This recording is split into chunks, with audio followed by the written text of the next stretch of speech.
తెలంగాణలోని అతిపెద్ద సాగునీటి ప్రాజెక్టు నిర్మాణ ప్రారంభోత్సవానికి ముహూర్తం దగ్గర పడుతోంది. రాష్ట్ర సర్కార్ ప్రతిష్టాత్మకంగా భావిస్తున్న కాళేశ్వరం ప్రాజెక్టు నిర్మాణానికి సంబంధించి సీఎం కేసీఆర్ రేపు భూమి పూజ చేయనున్నారు.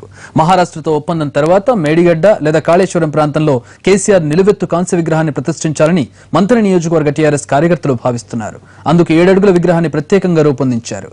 హైదరాబాద్ నుంచి మంత్రి నియోజకవర్గానికి చేరుకున్న ఆ విగ్రహం ప్రస్తుతం గోదావరి తీరంలోని అంబట్పల్లి గ్రామంలో ఓ టీఆర్ఎస్ నాయకుని ఇంట్లో ఉంది.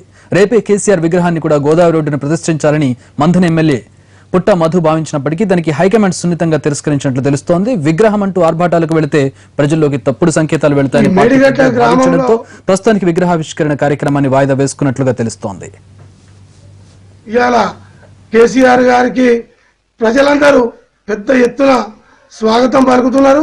రేపు జరగబోయే రోజుల్లో కూడా ఇవాళ అన్నారం, సుందిల్ల, ఇదే మేడిగడ్డ నుంచి లిఫ్ట్ చేసి తెలంగాణ ప్రాంతానికి ఎక్కడైతే నీళ్ళు అవసరమో అక్కడ సస్యశ్యామలం చేయాలనే ఉద్దేశంతో ఇలా మంత్రి ఎమ్మెల్యే గారు తీసుకున్న నిర్ణయం సార్కు విషయం చెప్పగానే ఇవాళ మాకు ఈ ప్రాజెక్టులు శాంక్షన్ చేసి మా ప్రజలందరి దాహాన్ని తీర్చినందుకు మేము అందరం కేసీఆర్ గారికి రుణపడి ఉంటాం.